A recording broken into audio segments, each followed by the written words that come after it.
पाकिस्तान के कायदे आजम मोहम्मद अली जिन्ना, वही जिन्ना जो हमेशा सख्त चेहरा, ठंडी आंखें और लोहे जैसे इरादों वाले नेता के रूप में याद किए जाते हैं। लेकिन क्या आप जानते हैं कि उनकी पत्नी ने आत्महत्या क्यों की? हाँ, आत्महत्या।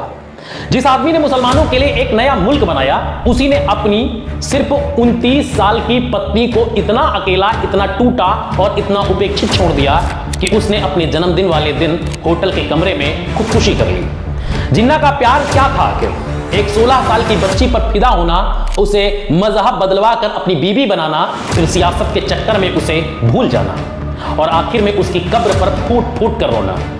आज हम आपको बताएंगे कि कैसे 40 साल के जिन्ना ने 16 साल की पारसी कन्या रतीबाई को देखकर अपना दिल हार दिया, समाज और मजहब की दीवारें तोड़ी। कैसे शादी के कुछ साल बाद ही जिन्ना की सियासी महत्वाकांक्षा ने इस प्रेम को निगल लिया और आखिर वो कौन सी बातें थी जिनकी वजह से रतीबाई डिप्रेशन, नशे और मौत के रास्ते पर चली गई। वीडियो को अंत तक देखिए, क्योंकि ये कहानी सिर्फ इश्क की नहीं बल्कि उस आदमी की असली तस्वीर है जिसने एक मुल्क को बनाया लेकिन अपने घर को बर्बाद कर दिया। पाकिस्तान बनाने वाले मोहम्मद अली जिन्ना को असल में पाकिस्तान से ज्यादा मुंबई भाती थी। उन्होंने अपनी उम्र का आधे से ज्यादा हिस्सा बंबई में ही गुजारा था। यहीं उनकी पढ़ाई लिखाई हुई, यहीं उन्होंने वकालत शुरू की और यहीं से उनकी राजनीति की नींव पड़ी। इस शहर ने उन्हें बहुत कुछ दिया। उसी शहर ने उन्हें एक ऐसा तोहफा भी दिया जिसे पाकर वे शायद पाकिस्तान पाने से भी ज्यादा खुश हुए थे। यह तोहफा था 16 साल की एक पारसी कन्या। वो लड़की तब जिन्ना की उम्र से आधी की भी नहीं थी, लेकिन जिन्ना उसे देखते ही उस पर फिदा हो गए। कहानी शुरू होती है साल 1916 से। मुंबई में भयानक उमस हो रही थी। जिन्ना को उमस भरा मौसम खास पसंद नहीं था। दार्जिलिंग में तब उनके एक पारसी मित्र रहते थे। उनका नाम था दिनशा पेटीत। जिनसा एक बड़े व्यापारी थे, टेक्सटाइल किंग कहे जाते थे और उस दौर में अंबानी अडानी जैसे प्रभावशाली थे। उन्होंने जिन्ना से कहा, बंबई की उमस में कहां सड़ रहे हो, यहां दार्जिलिंग में कुछ दिन आ जाओ, गर्मी से राहत मिलेगी। जिन्ना को उनका ऑफर पसंद आया और वे सीधे दार्जिलिंग की ओर निकल पड़े। दिनशा ने जिन्ना का बहुत गर्मजोशी से स्वागत किया। बातचीत का सिलसिला चला और इसी बीच जिन्ना की नजर एक खूबसूरत लड़की पर पड़ी। बिंदास, संप्रभात, पढ़ी लिखी, शिफॉन की साड़ियां पहनने वाली स्टाइलिश लड़की। देखने में ऐसा लगता जैसे कोई मेम साहिबा हो। नाम था रतीबाई।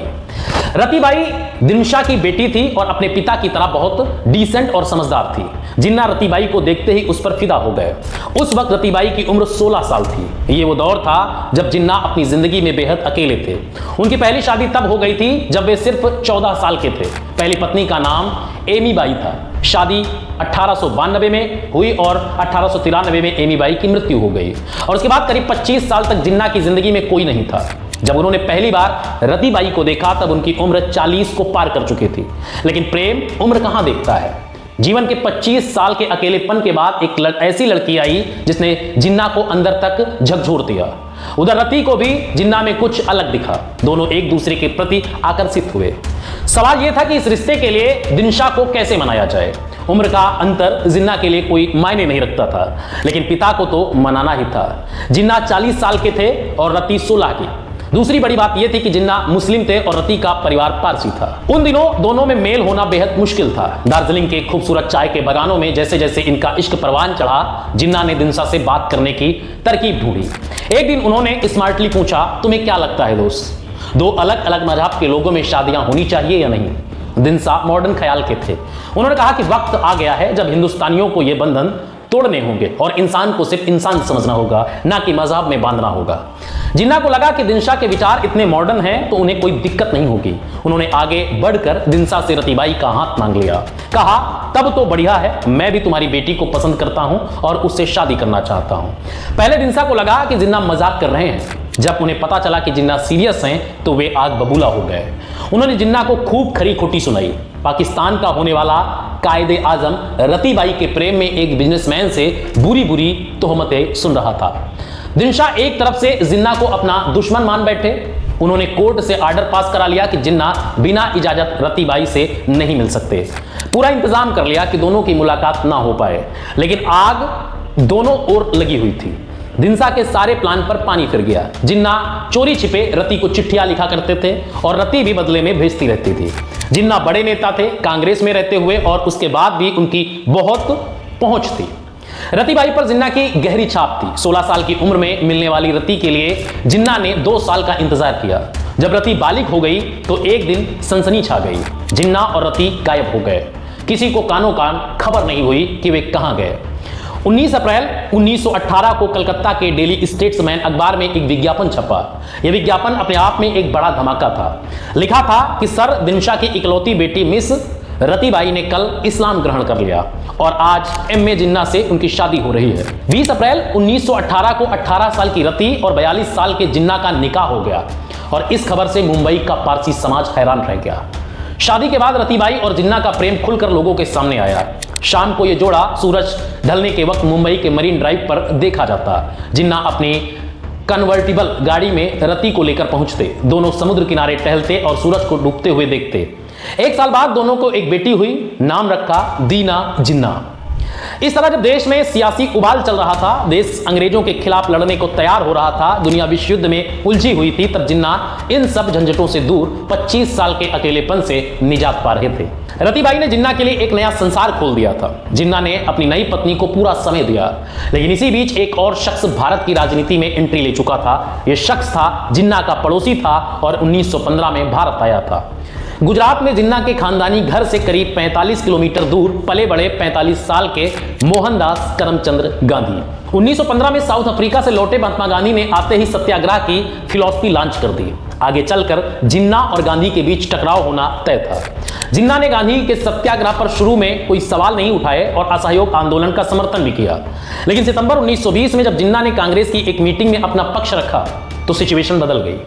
उन्होंने कहा कि उन्हें नहीं लगता कि हिंदुस्तानी आम जनता इतनी पढ़ी लिखी और समझदार है कि अपने आंदोलन को हर वक्त अहिंसक रख सके। कांग्रेस के नेताओं को अपने कार्यकर्ताओं तक यह संदेश पहुंचाने का वक्त दिया जाना चाहिए। उस वक्त जिन्ना की इन बातों को सही माना गया। धीरे धीरे जिन्ना और महात्मा गांधी का टकराव साफ नजर आने लगा। जिन्ना को लगता था कि महात्मा गांधी ज्यादातर अपील हिंदुओं के लिए करते हैं। उनकी शाम की प्रार्थना में रामायण की कहानियों के पात्रों की चर्चा होती थी। गांधी आजाद भारत में राम राज्य की बातें करते थे, जो जिन्ना को पसंद नहीं आती थी। उन्होंने कई बार कहा कि गांधी के भाषण असली कम, नाटक ज्यादा लगते हैं। यह वो दौर था जब जिन्ना की सोच में दूर दूर तक पाकिस्तान की मांग नहीं थी, ना ही वे किसी कट्टरता या जिहाद जैसी चीजों का समर्थन करते थे। लेकिन जब गांधी ने सत्याग्रह के साथ खिलाफत आंदोलन को भी अपना समर्थन देने की बात कही तो जिन्ना भड़क गया। दोनों के बीच टकराव बढ़ता चला गया। जिन्ना ने मीटिंग में गांधी को मिस्टर गांधी कहकर बुलाना शुरू कर दिया और खिलाफत आंदोलन के नेता मोहम्मद अली को इज्जत के साथ मौलाना कहकर भी नहीं बुलाया।